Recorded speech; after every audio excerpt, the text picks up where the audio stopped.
My name is Cassie. I am 23 years old. I graduated as a qualified nurse this year and was given my first position as a home nurse. My patient was an English gentleman in his early 80s who suffered from Alzheimer's. In the first meeting, the patient was given his record, and from it I could see that he was a convert to the religion of Islam, therefore he was a Muslim. I knew from this that I would need to take into account some modes of treatment that may go against his faith, and therefore try to adapt my care to meet his needs. I bought in some halal meat to cook for him, and ensured that there was no pork or alcohol in the premises, as I did some research which showed me that these were forbidden in Islam. My patient was in a very advanced stage of his condition, so many of my colleagues could not understand why I was going through so much effort for him. But I understood that a person who commits to a faith deserves that commitment to be respected, even if they are not in a position to understand. Anyway, after a few weeks with my patient, I began to notice some patterns of movement. At first, I thought it was some copied motions he'd seen someone doing, but I saw him repeat the movement at particular times, morning, afternoon, evening. The movements were to raise his hands, bow, and then put his head to the ground. I could not understand it. He was also repeating sentences in another language. I couldn't figure out what language it was, as his speech was slurred, but I know the same verses were repeated daily.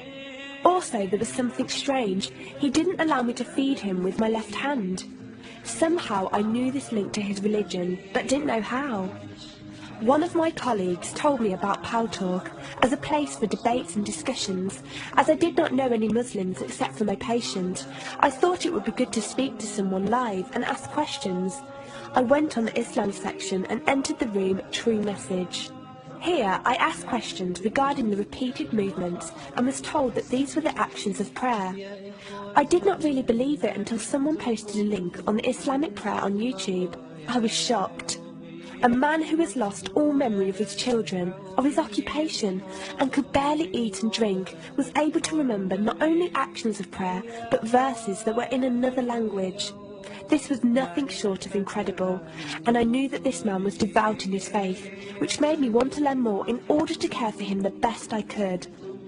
I came into the Paltalk room as often as I could, and was given a link to read the translation of the Quran and listen to it.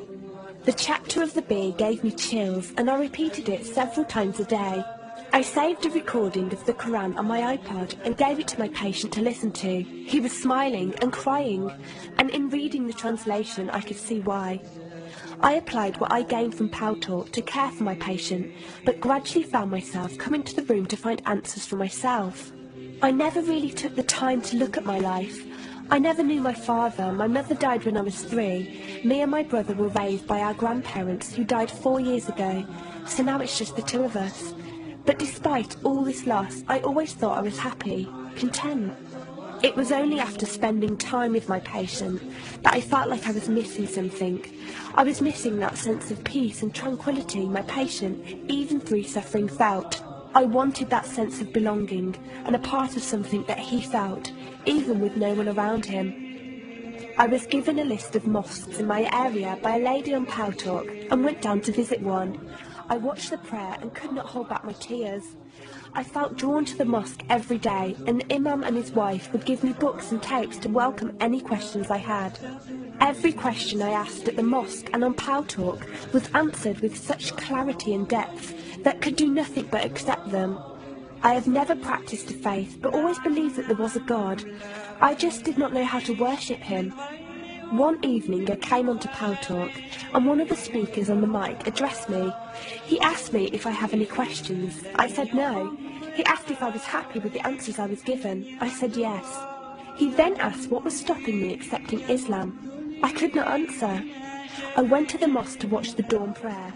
The imam asked me the same question. I could not answer.